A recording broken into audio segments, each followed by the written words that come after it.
Jayashree beauty and health টিপসে সবাইকে স্বাগত। চুল উস্কো খুস্কো হয়ে যাচ্ছে, চুল ডাল হয়ে যাচ্ছে, চুলে জটা ধরে যাচ্ছে, তাহলে চলুন চুলের পুরনো জৌলুস ফিরে পেতে কিভাবে চা পাতাকে কন্ডিশনারের কাজে লাগানো যায় সেটাই দেখে নেওয়া যাক। চা পাতাতে উপস্থিত অ্যান্টিঅক্সিডেন্ট দুর্বল চুলকে মজবুত করে এবং ভিটামিন সমূহ চুলকে সূর্যের ক্ষতিকারক রশ্মি থেকে রক্ষা করে।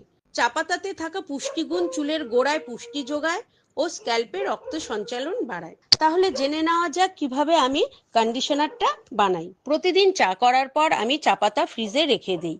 7-8 দিন হয়ে গেলে তারপর সেই চা পাতাটাকে আমি কন্ডিশনার বানাই। প্রথমে একটি পাত্রে আমি জল দিয়ে দিলাম এবং সেই জমানো চা পাতা জলে ঢেলে দিলাম। সাথে কিছু মেথিও আমি অ্যাড করলাম, কারণ মেথি আমাদের প্রাকৃতিক কন্ডিশনারের কাজ করবে। 15-20 মিনিট এটাকে আমি ভালো করে ফুটিয়ে নেব। তাতে দেখবো একটা সুন্দর কালার চলে এসছে।